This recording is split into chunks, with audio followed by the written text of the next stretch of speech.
Hoje a igreja nos coloca esses 3 textos, né? Na verdade, com o Salmo 4 textos muito bonitos.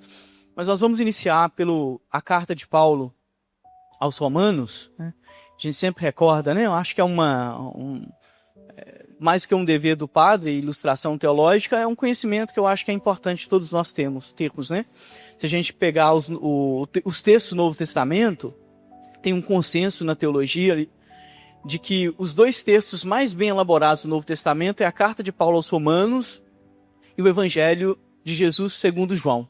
Então são os textos mais densos, mais difíceis de compreender, mas também que de alguma forma revela o coração do cristianismo.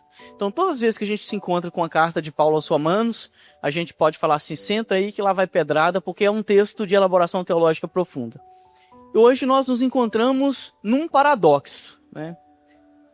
E este paradoxo coloca para a gente, de um lado, uma reflexão densa sobre a carne, que Paulo vai fazer, e do outro lado a nossa profissão de fé, que está lá no 4º artigo do credo. Nós vamos rezar daqui a pouco o credo, e o nosso credo tem 4 artigos. O primeiro artigo é sobre a crença em Deus Pai, o segundo, Deus Filho, o terceiro, Deus Espírito Santo, e o 4º artigo é sobre a igreja e as coisas da igreja. E aí no 4º artigo a gente reza, nós cremos na ressurreição da carne. E por que Paulo tem essa briga com a carne? Nós acreditamos na ressurreição da carne. Nós comungamos o corpo de Cristo. Deus se faz carne. Por que Paulo briga contra a carne? Qual que é o problema dessa carne? Por que Paulo fala tanto da carne? E hoje ele vai falar, nós temos uma dívida não com a carne, mas com o Espírito. Se vocês não matarem o procedimento carnal, vocês vão matar e morrer. Ninguém vive mais segundo a carne. Qual que é o problema? É um paradoxo. Porque a igreja ela é construída a partir da encarnação. E quem nega isso, para a igreja é herege. É heresia negar a carne. E nós cremos na ressurreição da carne. E os relatos bíblicos que nós temos no Novo Testamento, Jesus aparece com um corpo de carne, glorificado, mas um corpo de carne. Tanto é assim que quando ele aparece para Tomé, na verdade aparece para os discípulos, né? Aí os discípulos falam assim, Tomé, nós vimos o Senhor. Tomé fala, não acredito nesse negócio que vocês estão falando não. Só acredito se eu ver e tocar. E Jesus aparece e fala, agora vem cá, toca aqui, Não seja incrédulo, mas fiel, sou eu mesmo. E aí ele cai de joelho e fala, meu Senhor e meu Deus. E aí, como é que a gente resolve este problema? De que carne Paulo está falando? A pergunta não era para ser retórica, mas ela se torna retórica porque eu pergunto e mesmo respondo, eu mesmo respondo. Vamos começar por uma coisa básica para a gente entender de que carne Paulo está falando, né? Vou mexer de novo com o trânsito de Valadares, porque já tem 2 anos que o trânsito de Valadares me incomoda pra caramba. Caótico, né? Com todo respeito aos órgãos públicos, super caótico, né? Aqui nenhum de vocês comete barbeiragem, né? É só os outros que cometem, não é verdade? Todo mundo aqui é santo, ninguém comete barbeiragem. Mas, né, suponhamos, né, que vocês estão indo direitinho lá na mão de vocês e de repente um motoqueiro ou não, um outro motorista entra na frente de vocês, né? O que grita primeiro neste momento? A carne ou o espírito? O que grita primeiro? Ninguém fala, nossa, bendito seja Deus, porque eu recebi uma fechada no trânsito, né? Bendito seja Deus, porque este irmãozinho meu jogou a moto na frente do carro sem dar seta. Ninguém fala isso. Quando alguém faz um desaforo com vocês, né? Alguém trata vocês mal, alguém ignora vocês, sei lá, alguém faz alguma coisa que não é bacana, seu marido, né? Sei lá, o colega de trabalho, ou você sofre uma injustiça, a gente fala assim, o meu sangue ferve. Isso é um ditado popular antigo, mas ainda se usa, né? O meu sangue, ou eu falo assim, eu não tenho sangue de barata, ou seja, o meu sangue é quente. E ainda tem alguns que falam assim, né? Eu não levo desaforo, mas leva para o hospital e para o cemitério. Porque tem sempre alguém mais bravo que você, né? De que carne Paulo está falando? Paulo está falando daquela marca que a gente chama marca do pecado original. Agostinho fala disso como concupiscência, mas nós podemos tratar isso como impulsividade. Nós podemos tratar isso como Agostinho tem uma outra palavra para falar disso, que ele fala que são as tendências torcidas do coração. Esse sangue quente, né? Esse não ter sangue de barata, é a nossa impulsividade, né? A gente poderia falar também, de alguma forma, é o nosso instinto, às vezes de preservação, às vezes de agressividade. Este é o poder da carne, do qual Paulo fala. A igreja tem tratado isso como se fosse simplesmente um problema sexual. E eu posso dizer para vocês que isso é um equívoco, não é só uma questão da sexualidade. O pessoal fala assim, o pecado da carne, né? Do pecado da carne. Eu falei, eu adoro cometer um pecado da carne. Como assim, padre? Gosto de uma picanha mal passada, então o pecado da carne para mim é agradável, né? Que pecado da carne é este? O pecado da carne não tem a ver simplesmente com um problema da sexualidade. É uma das formas de interpretação. Esse pecado da carne tem a ver com isso, com essa impulsividade, né? E aí a gente retoma uma coisa muito cara à nossa tradição, que é muito importante. Não precisa fazer decoreba com isso não. Isso aqui é só uma reflexão, né? Para vocês irem pensando como que é importante. A igreja ela coloca para a gente 7 virtudes, né? As 3 teologais e as 4 cardeais. As 4 cardeais é temperança, justiça, prudência e fortaleza. E aí a gente pega, por exemplo, a virtude da temperança para falar hoje deste pecado da carne que Paulo vai trazer para a gente. Qual que é a virtude da temperança? É a virtude que está conectada à prudência de temperar os nossos humores, de temperar as nossas ações. Quando uma pessoa é muito reativa, a gente fala que ela é uma pessoa temperamental. Seja uma pessoa que explode qualquer coisa, uma pessoa que perde a paz por qualquer evento, né? Qualquer coisa mexe, né? Quebrou o equilíbrio da minha frágil governanta, como dizia lá o poeta, né? Ou seja, qualquer coisa, um quadro fora do lugar te deixa de mau humor. Uma pessoa que buzina para você no trânsito te deixa de mau humor. Isso tudo tem a ver com isso que Paulo está falando de tendências da carne. É dessa carne que Paulo está falando. E que infelizmente grita em nós mesmo. Isso é normal, faz parte daquilo que seria a nossa humanidade, o nosso processo de humanização passa por isso, né? Por isso que a gente fala de educação das crianças. Porque as crianças, né? Quando a gente fala de criança, a gente fala de juventude, mas sobretudo as crianças, se elas não forem bem orientadas pelos pais em algum momento, esse destempero pode vir a causar um dano na vida adulta. É por isso que a gente fala, tem que escovar o dente, não come a hora que você quer, tem que ir para a cama na hora que o pai manda, não pode mexer no celular o tempo todo. Essas coisas chatas que o pai fala para vocês, né? Essas coisas chatinhas que os pais falam para vocês, eles falam por causa disso. Porque se a gente não tomar cuidado, o que sai de nós é a animalidade. Porque nós somos, né, criaturas de Deus.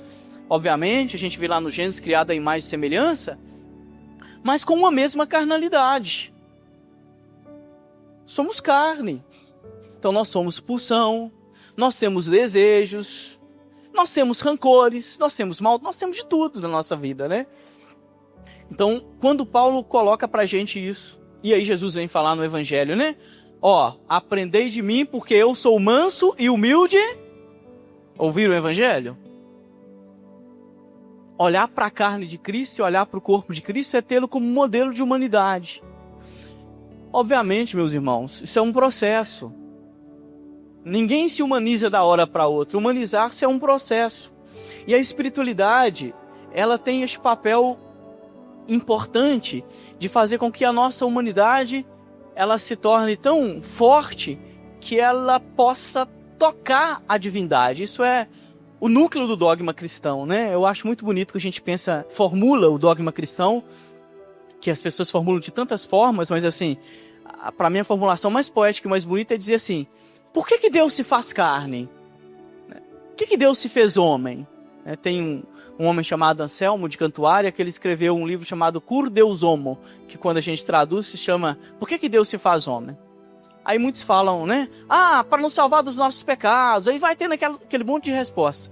E a resposta final de Anselmo é: Deus se faz homem para que nós possamos nos tornar divinos. Olha para vocês verem, que coisa bonita, né? Por que Deus se faz homem? Por que Deus se faz humano? Para mostrar que na nossa humanidade está a possibilidade da santidade. Ninguém se santifica sem a carne. Ninguém ressuscita sem o corpo. Isso é a nossa fé. Claro, eu estou falando para homens e mulheres cristãos, né? De fé cristã. Então, ler este texto de Paulo é retomar a nossa carnalidade, saber que nós não desprezamos a nossa carne, nós não desprezamos de forma alguma aquilo que é a vida, né? A própria sexualidade. Hoje nós vamos ter a alegria de receber a casinha daqui a pouco, né? Dos noivos que estão aqui para apresentar, que vão fazer aqui o rito e depois vão se casar.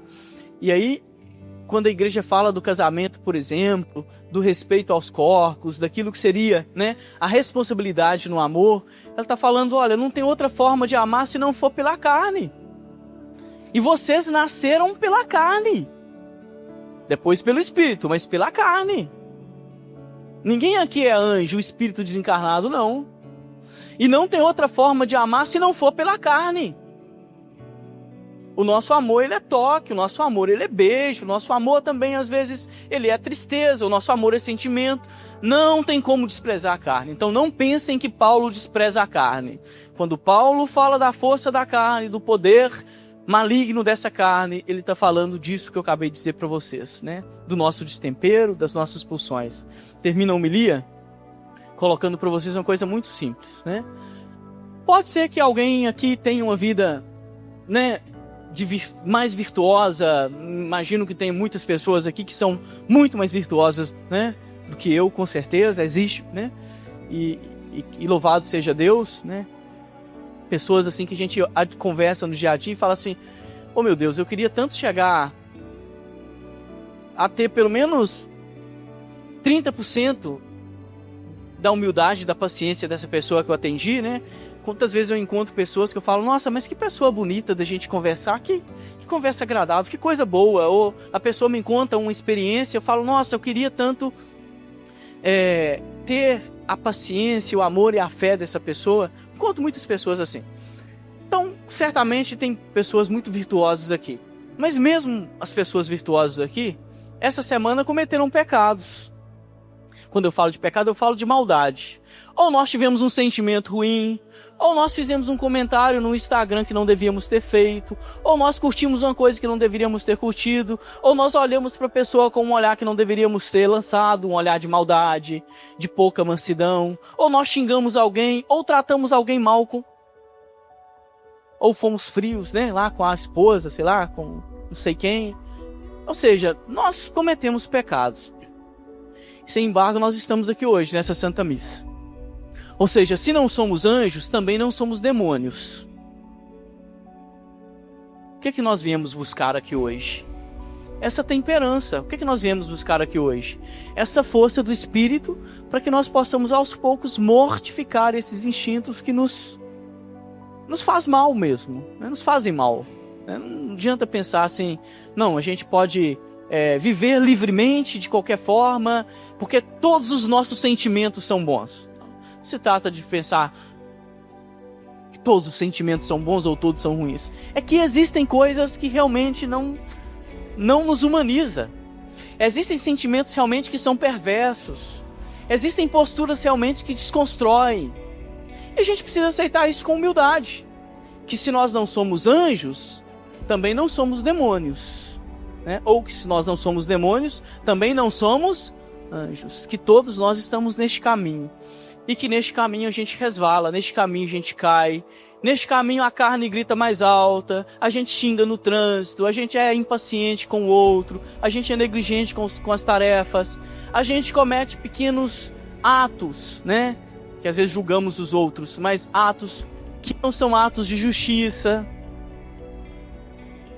Quando a gente tem possibilidade, a gente passa o outro para trás na empresa. Pode acontecer, né?